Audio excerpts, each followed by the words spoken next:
well in different lines of real estate, residential to commercial to lands to various portfolios here.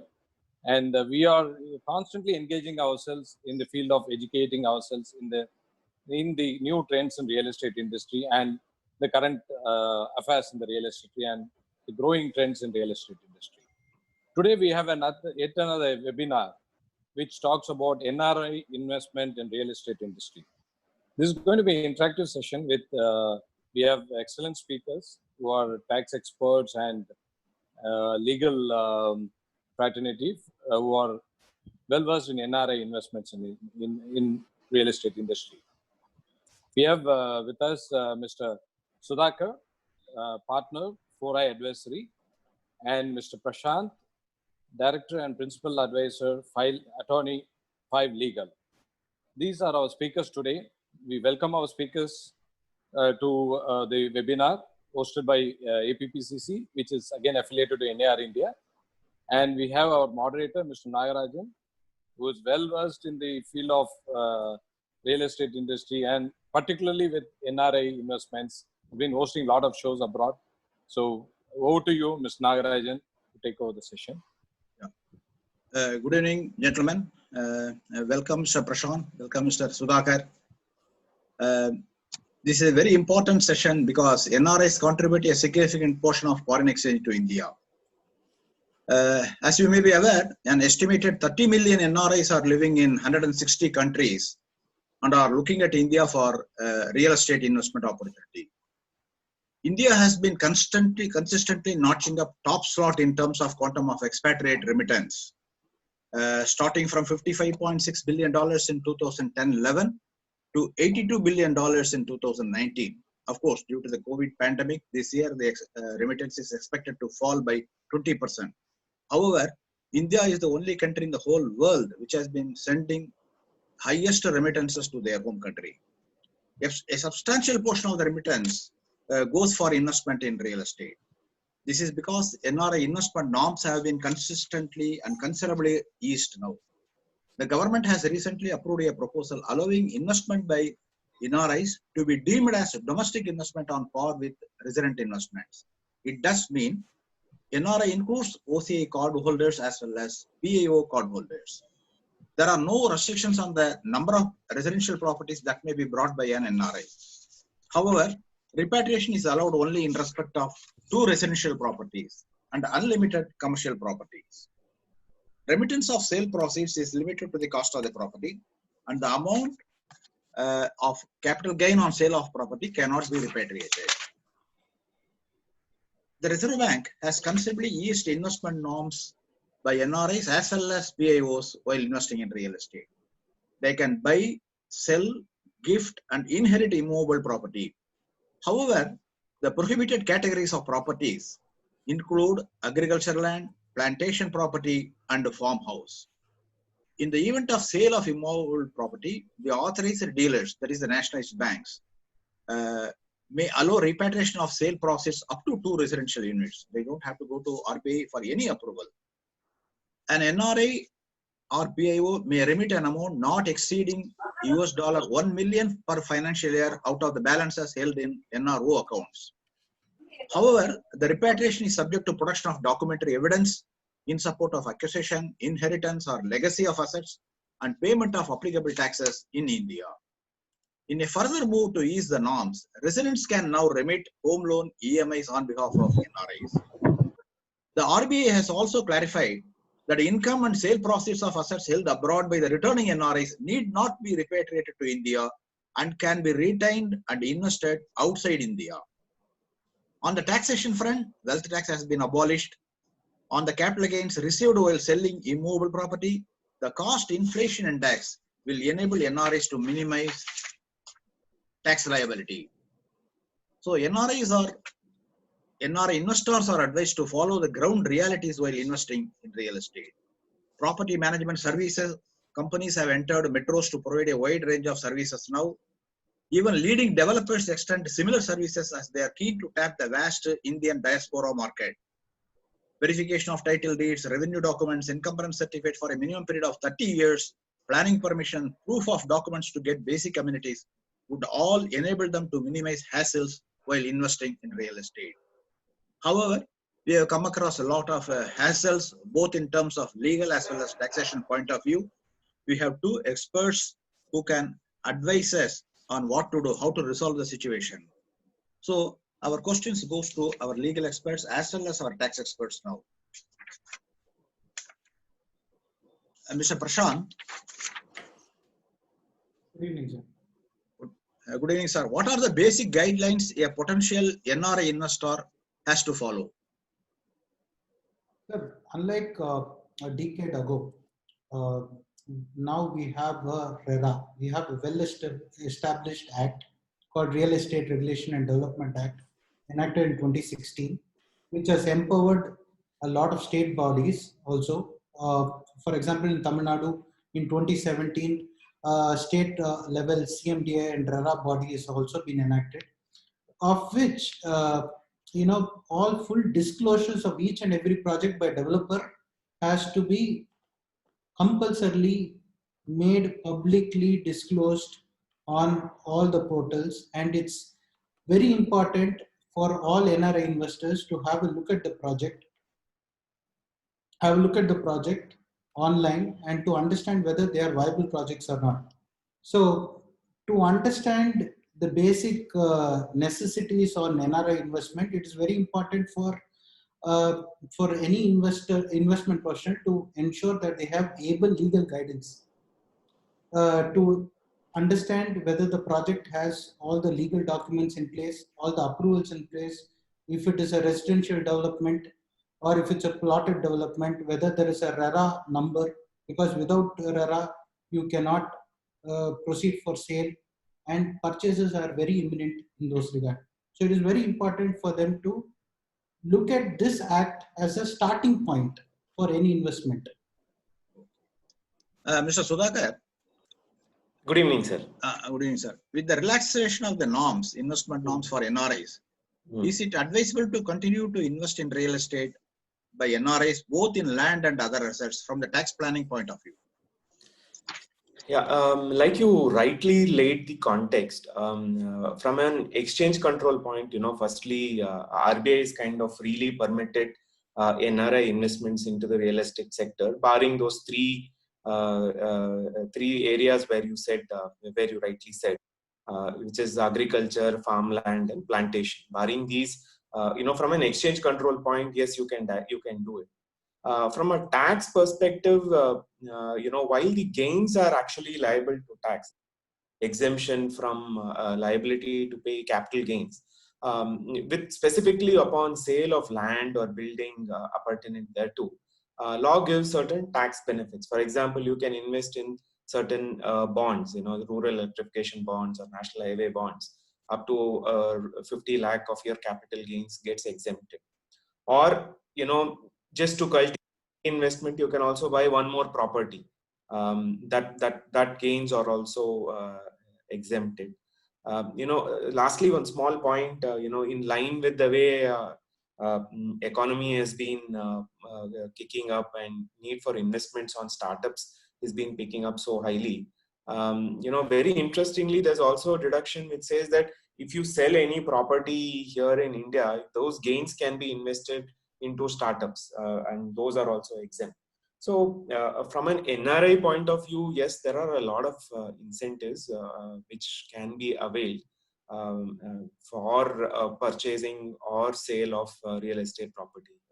Yeah, for the information of the people, I would like to also highlight that agriculturists, that is including NRIs who have inherited agricultural lands belonging to the agricultural families, they can continue to invest in agricultural land irrespective of the restrictions. Do you want to answer that, Prashant? Yeah. My view is yes. Yeah. Prashant can answer. So with regard to agricultural investment, again, agriculture, as you rightly put it, agricultural land as such cannot be used upon this thing. But recently, a lot of startups, including hydroponics, and we have a lot of agriculture-based businesses and infrastructures that has been coming through FDI route. where you can be deployed from a business angle, and that is how money has been deployed into India. And there has been, of course, an RBI approval and FDI approval is mandated in this regard. Mr. Prashant, while investing in real estate on behalf of NRIs, power of attorney is the major document which has to be, whether it has to be registered or not. Is general power of attorney enough, or you need a specific power of attorney to handle buy sale transaction? Also, is it safe to give specific power of attorney for a particular property to ensure protection of other assets? Okay, so let us understand that a sale or a purchase transaction in a whole takes a period of time, isn't it? Yes. So it does not happen in a jiffy. And for that period of time, you are required to be physically present in the country to ensure that you are taking care of the purchase or a sale correctly or not. So the absence of which makes this power of attorney very unique to NRI proportion here, because he is not one who is either purchasing or selling the asset, who is not in the country physically present. He has to enter either a known relative or a kith and kin on his behalf to act as an agent, for which a power of attorney is required. So what does a power of attorney do? Power of attorney basically is a registrable document. It is only registered if a stamp duty is mandated. An NRI, basically, the process of power of attorney to be registered is called adjudication for an NRI. What happens in an adjudication is that an Indian consulate or a high commission or an embassy attestation is required for a person who's residing abroad. And they have a 3-month window for which the principal agent relationship, wide paying or rather franking the stamp duty in the Indian Registrar Office, ensures that this adjudication process is complete. And once this process is complete, it is necessarily registered. So this mechanism is a common mechanism which they use it to ensure that a sale or a transfer can take place. And what happens after this is when you say specific power of attorney, it can be to a particular cause, either for approvals or only for purchase or a sale. But the general power of attorney could be for a class of assets for a period of time. So you have to understand the scenario in which each document is given. Okay. Mr. Sudhakar, as far as NRI is concerned, how to minimize the tax liability in case of owning real estate assets both in India and abroad, in particular with the countries having double taxation treaty agreement? Okay. Minimization, I don't know if it is the right word. Planning may be an appropriate word. Okay. NRIs, when we say, typically who are NRIs? People of Indian origin, but who are tax residents outside of India. They're called as NRIs just for our discussion purpose. So essentially what happens to an NRI is that he is taxed in the foreign country by virtue of his residence or period of stay outside of in the foreign country. But when he sells a property here, India will obviously stake a claim to tax that gains that arise in India. So therefore, while India will try to tax a particular source of income in India because the asset is situated here, a foreign country will say because he's a tax resident of that particular country, that particular gains has to be taxed. So India has entered into a number of tax treaties with a number of countries, and which particularly provides exemption from capital gains if the resident is from a particular jurisdiction. For example, if you are from a favorable jurisdiction like UAE or Netherlands, Mauritius and Singapore were favorite jurisdictions, but not anymore. So if you are from these jurisdictions and if you invest in the equity stock of the Indian entity, right, then there is a capital gains exemption. That means you are not taxed in India, but you are taxed in only the foreign country. But when it comes to real property, unfortunately, there is no such exemption which the treaty per se provides. What the treaty law says is that India has a right to tax, because this is an immovable property, and immovable property is situated in India, and India will have a right to tax. So therefore, in India, you will end up paying capital gains on sale of property. Of course, like I said in the past, you can invest it again. You can buy one more property, invest in those bonds, get those 54EC exemptions.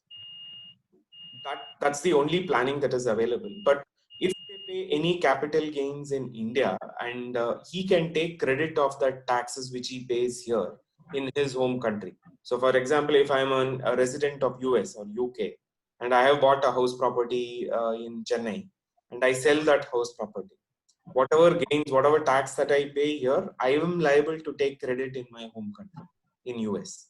So there is a tax credit mechanism. There is no arrangement between any country to say that the capital gains per se will be exempt in one particular jurisdiction and be taxed in the other. That kind of exemption is unfortunately not available for real property. It's of course available for shares and securities. Yeah, thank you. Mr. Prashant, we have come across several instances where the NRIs have been taken for a raid. In a particular incident, which is a real incident, we found out that if the same unit has been sold to 2-3 buyers in different countries like US, Singapore, and Gulf, what is the remedial option available against the promoter? See, it is very evident there is a malicious intent to conceal facts here. But what we are talking right now is a criminal aspect of the developer concealing the very fact that a property has been duplicated in either through forged documents or concealed a little property as sold before or not. So prevention is always the better cure here. One way to look at it is for any NRI investors to look at the encumbrance, physical encumbrance search on the property. Encumbrance plays a very vital role to understand whether the project or the property which they're going to invest in has been sold prior or not. For any transfer to have taken place, it is very, very important that it has to be mandatorily registered in the sub-registrar office. So encumbrance certificate getting from the correct sub-registrar office of where the property is located will let you know whether this project has been encumbered or not. That is the first point. And if there has been a lot of occasions like this, and litigation is the only way to go to remedial options here. Okay. So the question is now, with the enactment of the RERA, can you really take umbrage to the RERA options to really seek justice? RERA, yes, of course. See, again, if the project is under the ambit of RERA, that is after 2016, most of the projects are under the ambit of RERA. So if there is any fault with the developer, or if there is any non-progress from the project perspective and the customer has already put in money in the project, yes, they are an aggrieved, they are victim of the project, and they can go to RERA authority on this regard. Yes, of course. Mr. Sudhakar, according to the FEMA regulations, up to 2 residential units can be repatriated while selling in India. Correct. Can capital gains arising out of sale of immovable properties be repatriated? For instance, they are allowing from the NRO account, you can repatriate up to $1 million every financial year. Yes, yes.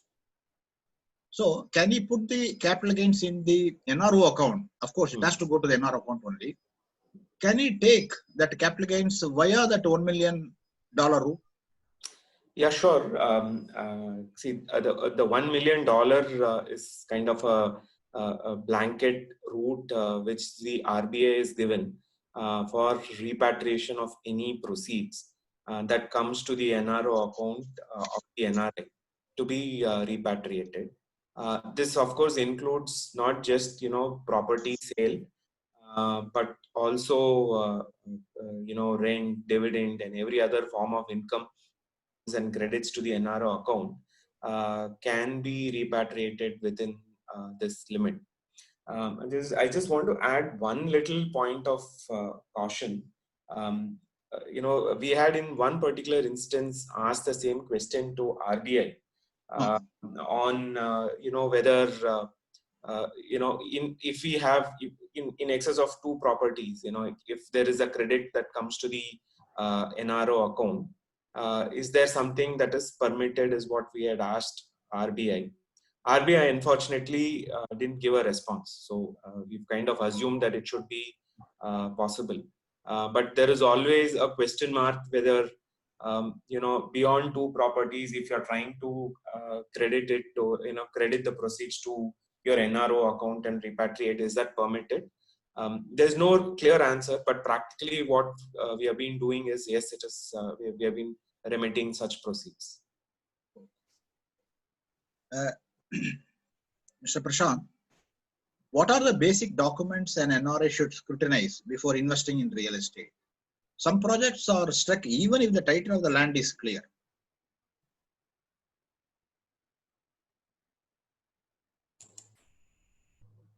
Hello, Mr. Prashant? I think Prashant has dropped off. We'll just wait for a minute. Okay.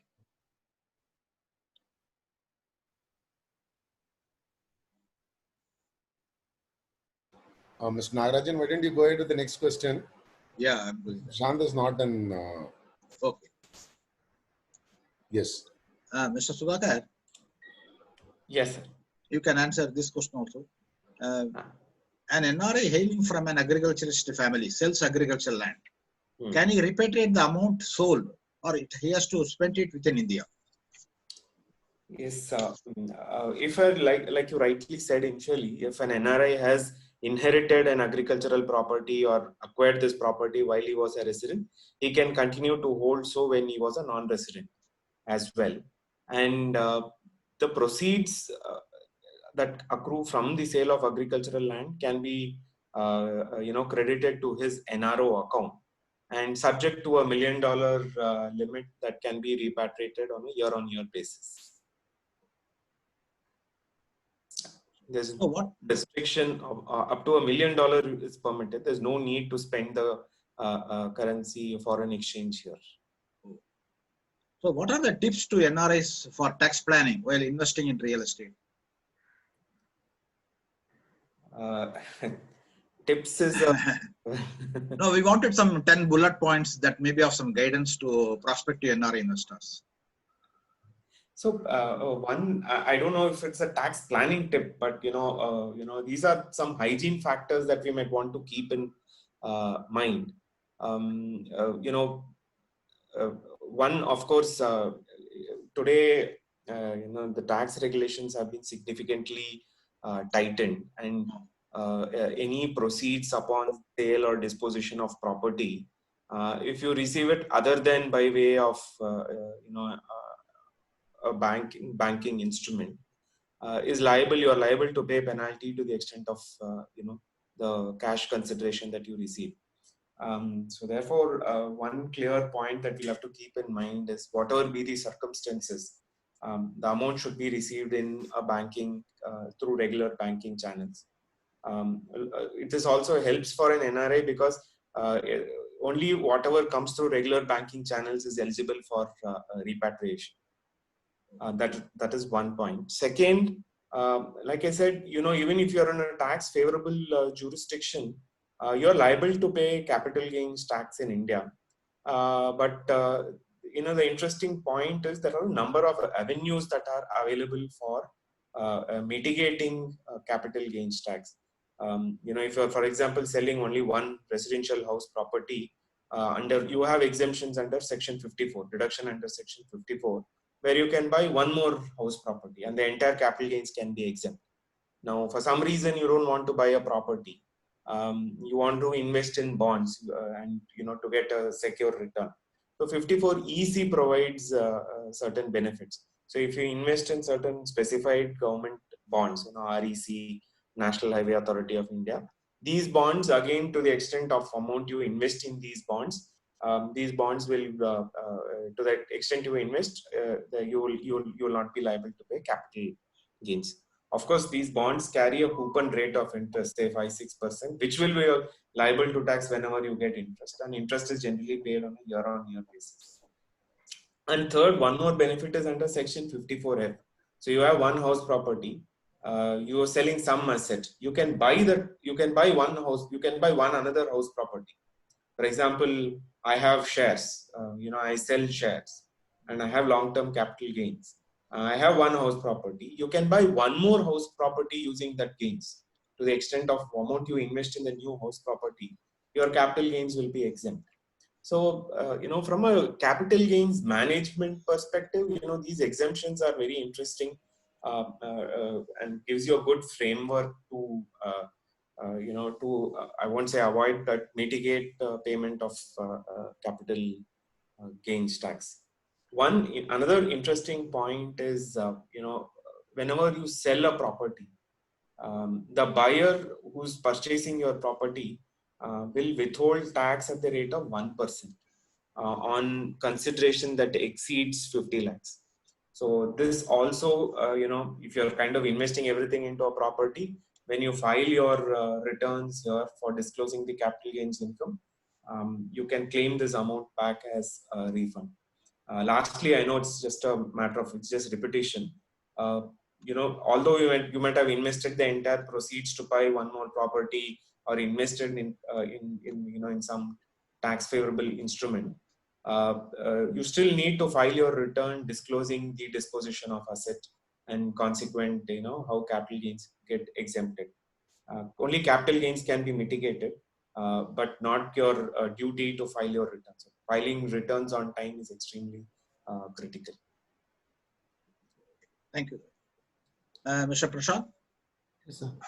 what are the basic documents an NRI should scrutinize before investing in real estate?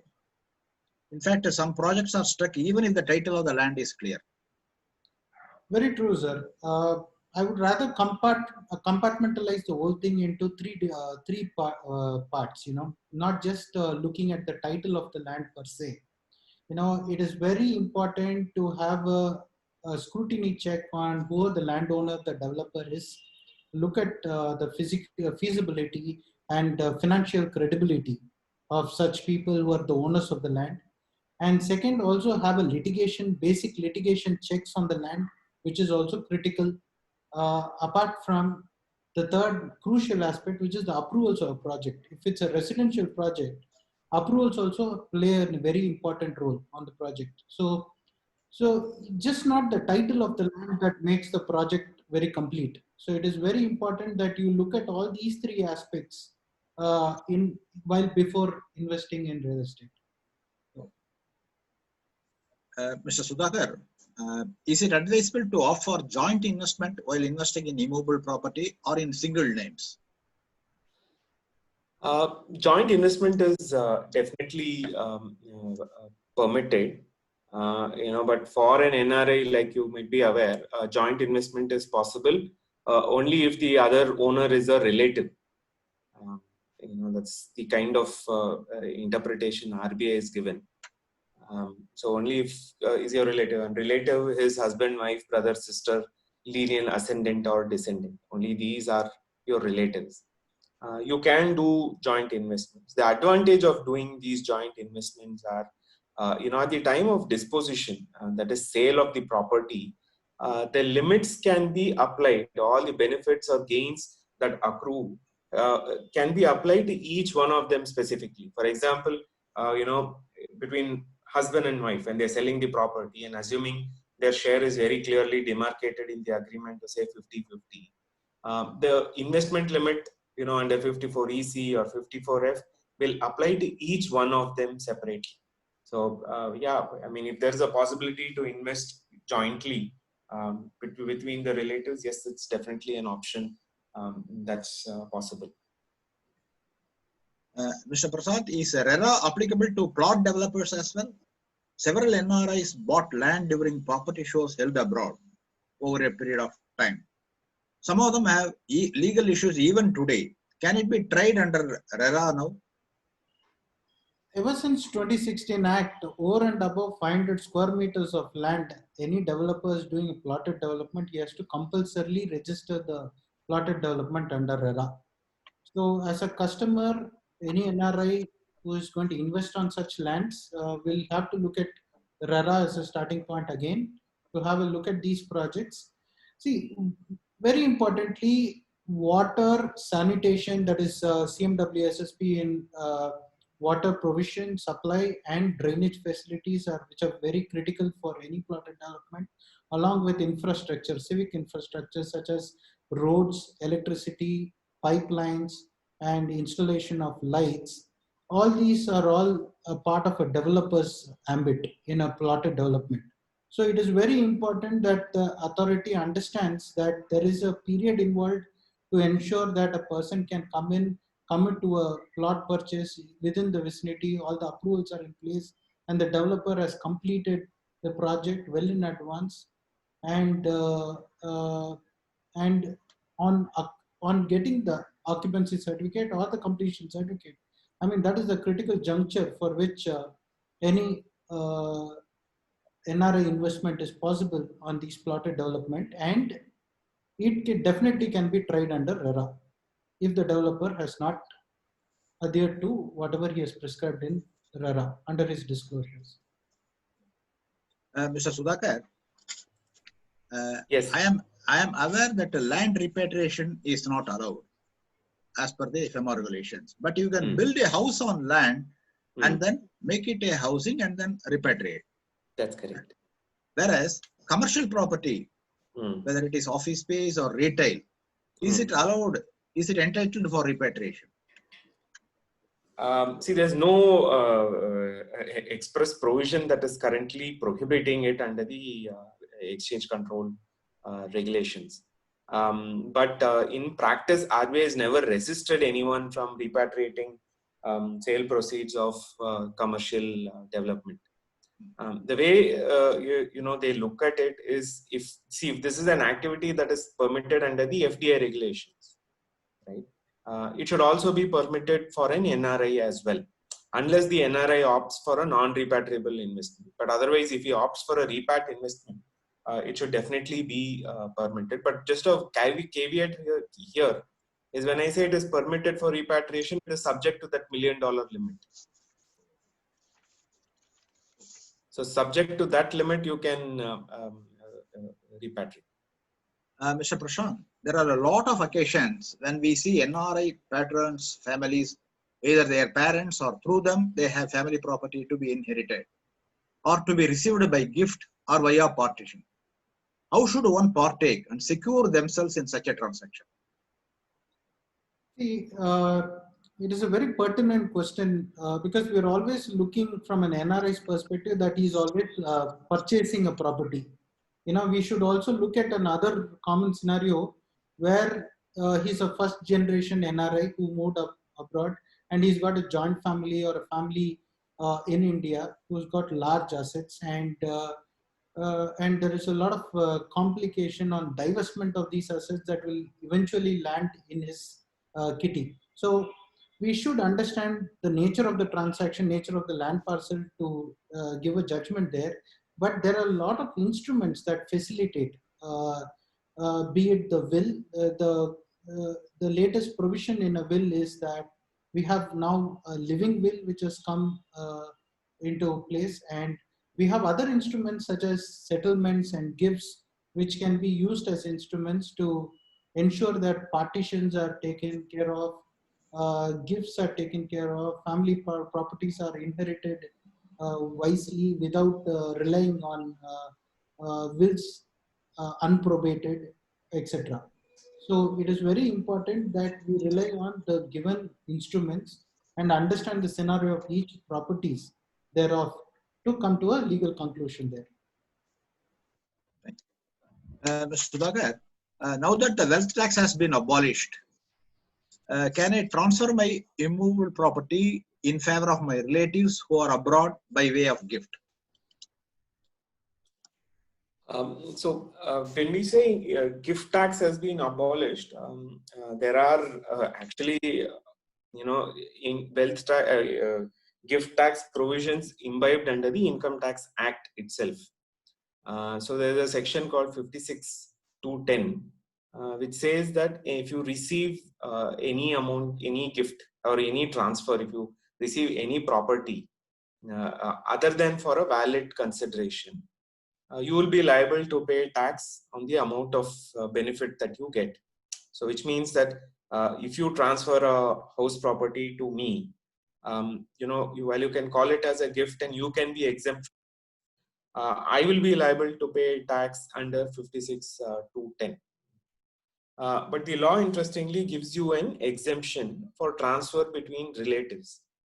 So between father, mother, brother, sister, lineal ascendants and descendants, if you do any such transfer or gift on occasion of wedding of the daughter, the law gives you an exemption to gift property, and there is no gift tax that is imbibed on such transfer. But standalone between two unrelated people, if there is a gift that happens, today gift tax is actually subsumed under the Income Tax Act, and such transfers are actually liable to capital, as such transfers are actually liable to income tax.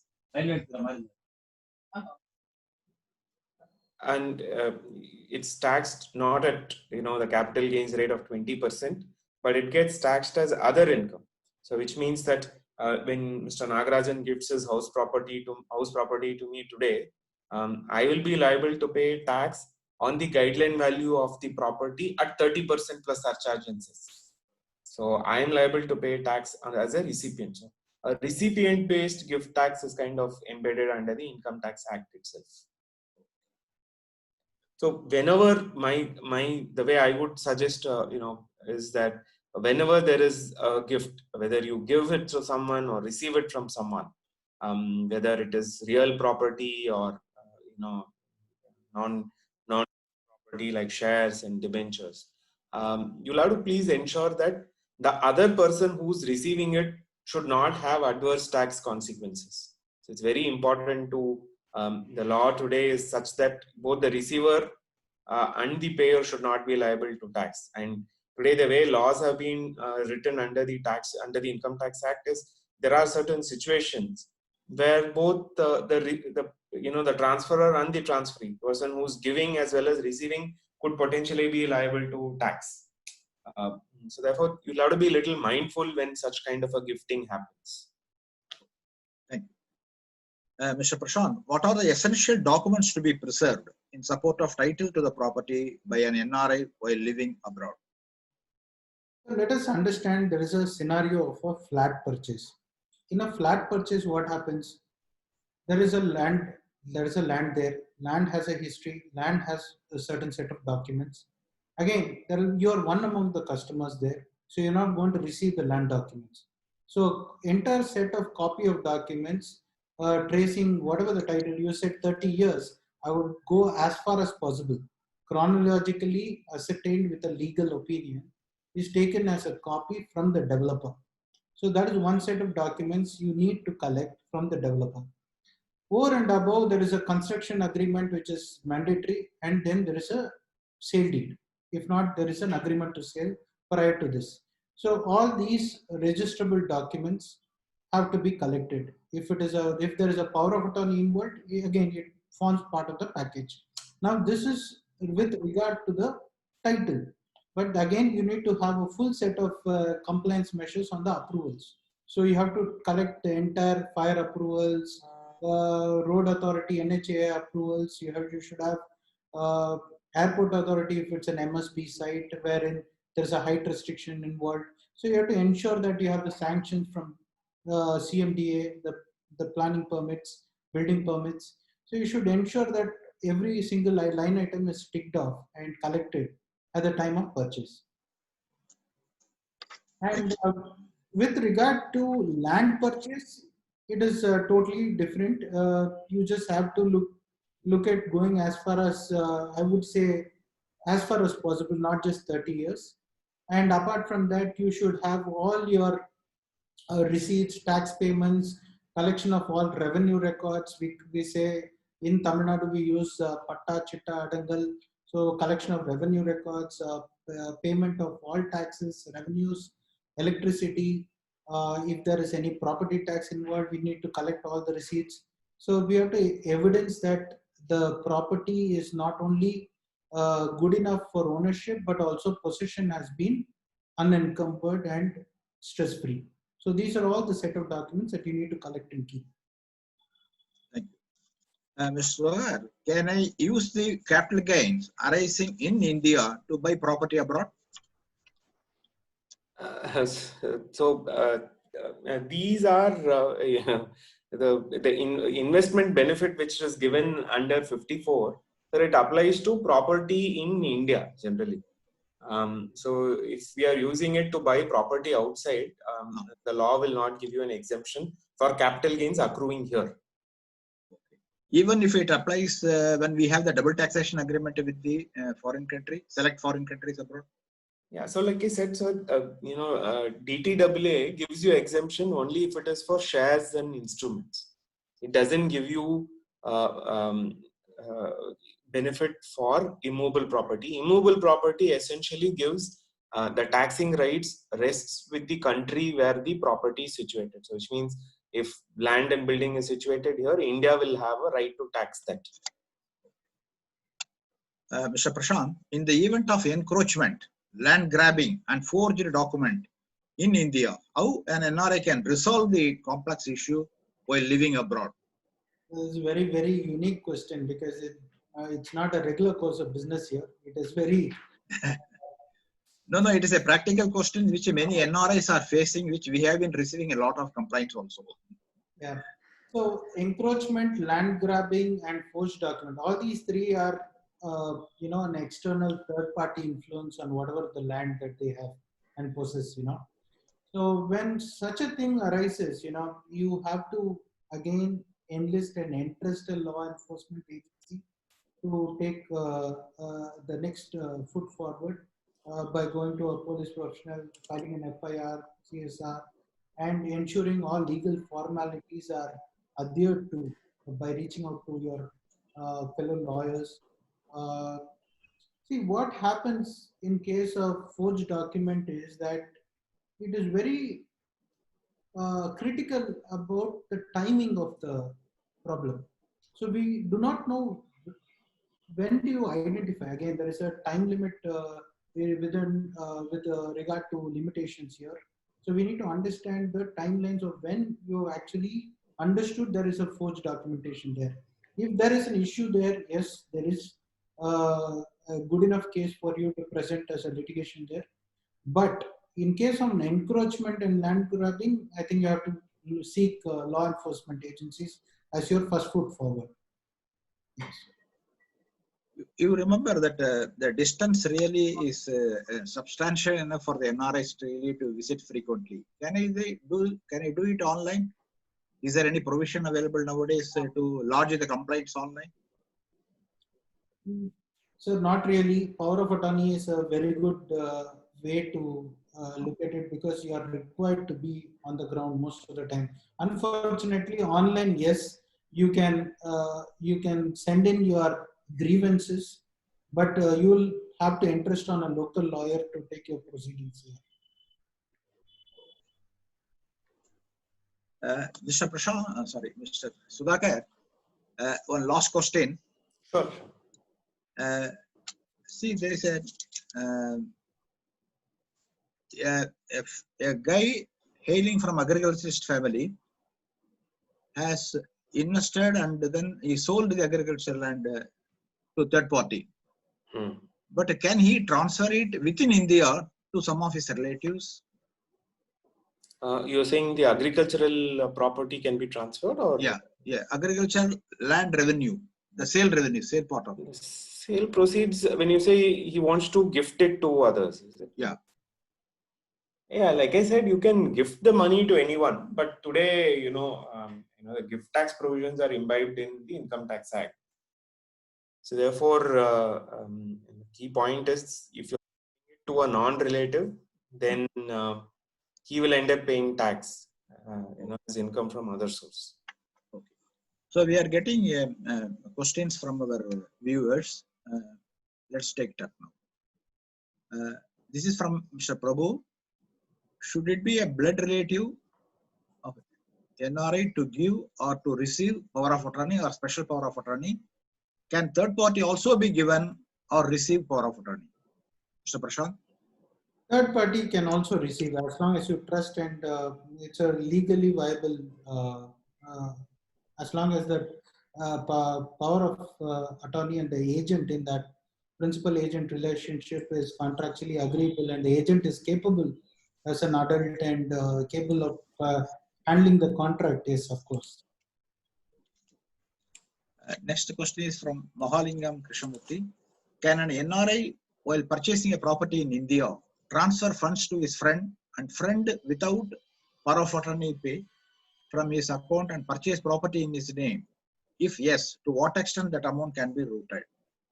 After a while, can you do up the power of attorney as a rectification? Follow-up question. Sorry, I think there are too many questions mingled here. We will take it up one by one. Can an NRI, while purchasing a property in India, transfer funds to his friend and friend without power of attorney pay from his account?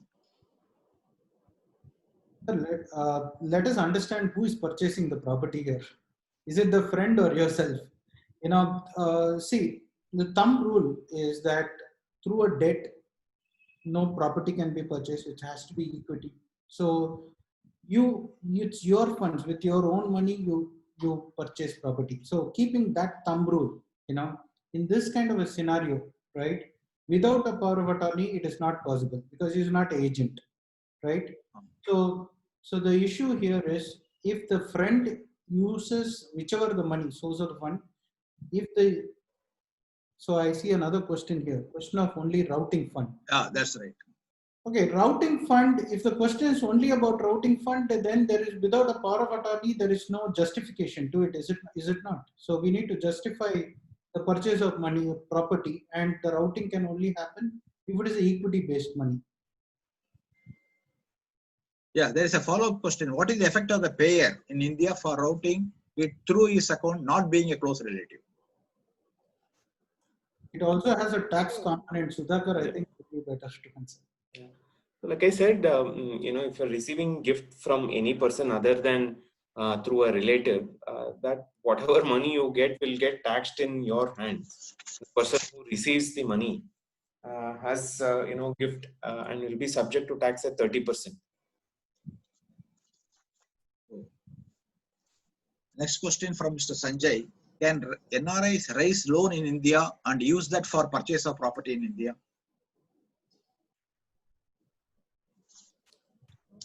Yeah, it should be possible. I don't see any restrictions at all. Yeah, I think there is a relevant question here also because NRIs can raise home loans, no, in India and they can use Yes, for the purchase. yes, yes. See, we have come across several issues where the expatriate Indians in Dubai are able to get loans at a very competitive rate from the local banks. In fact, in Kuwait also, one of the local banks give home loans at 4% for properties in India, but based on their salary income in Kuwait. If an NRI staying in Dubai wants to mortgage his property in India, of course, he can raise the money through local NBFCs or banks through the LAP route. But can he mortgage it to a foreign bank and raise funds with RBI permission? My sense is RBI will never give you permission to do it. So if it is a situation where you are going to mortgage, you know, your property or raise money here and on lend it outside, RBI will not permit you to do such an activity. Even if the foreign bank has a local branch here in Bombay? So when it has a local branch, then your banking activity is limited within the territories of India. Right? You can't remit it outside. That's all I'm saying. You can mortgage it to a foreign branch here. Oh. The proceeds you can't do a debt outside India. This is from Mr. Nazir. For NRI rental residential income, what will be the TDS? 30%? Yeah, 30 plus surcharge and cess, correct. This is from Mr. Dilip Kumar. Does power of attorney have a time frame in terms of the number of years it is valid if it is not mentioned in the power of attorney? We assume that the power of attorney once registered, it is there in encumbrance certificate till it's cancelled. So there is no definitive limitation to the expiry. If it's not specifically mentioned in the power of attorney, There is no expiry there. This is from Mr. Dilip Kumar. What is the capital gains an NRI has to pay if he has the tax residency certificate here in India? So the capital gains rate is the 20% plus surcharge and cess. Like I said, if he is a tax resident of a foreign country, whatever tax that he pays here, assuming it is liable to tax in the overseas country, he'll be entitled to take credit of the India taxes paid. So for example, if he is a US citizen and a US resident, but an NRI, and he sells his house property here, pays 20% tax here. In US also will tax capital gains income because the person who owns the property is a US resident. But whatever tax that he pays in India, 20% will be entitled for credit in US. This is from Mr. Chokalingam. An NRI who has come to India and want to sell his property, can he do it as an Indian or will he have to do it as an NRI? So I think the answer to that will depend on how he wants to use the proceeds for investment.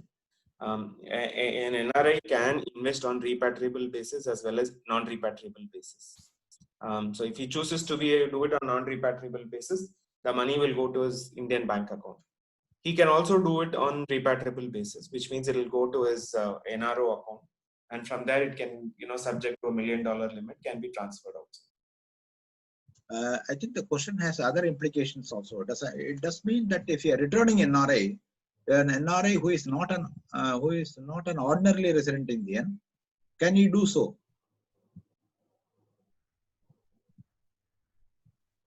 Sorry, can you repeat that again? Yeah, see, for example, returning NRI, they retain the status of not ordinarily resident for a period of 7 years. Correct. Suppose if an NRI who returns India, then he retains that status of resident, not ordinary resident. Correct. So can he do so? Can he want to sell the property as an NRI? Sorry, as a resident Indian? No, so it does not matter how you position, what is your status, because he will anyway be liable to capital gains here by virtue of the property being situated here. Oh. This is from Mr. Narayanan Krishnan. What is the capital gains percentage for stocks inherited by NRI? So generally, it's if it is a listed stock, it is 10%. Unlisted, you generally pay 20%. This is from Mr. Sanjay. Can an entity owned by an NRI in India purchase immovable property or residential property? Is there any restriction under FEMA? Again, the entity is Indian here. As long as the entity is Indian here, they come under person under the Transfer of Property Act.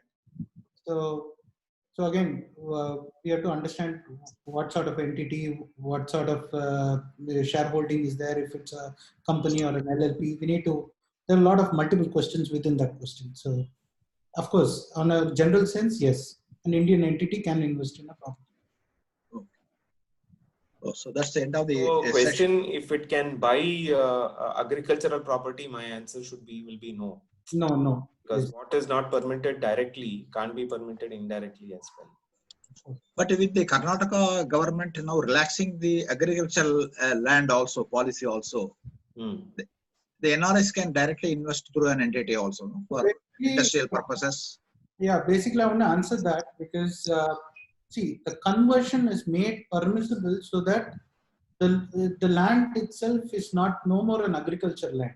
So the Karnataka government here, what they have done is that they have allowed for agriculture land to be converted, for them to invest on that land. Okay. Thank you very much, gentlemen. We have a very useful session. So in general, the NRIs have the multiple benefits of investing in India, either for the investment purposes or for their own use.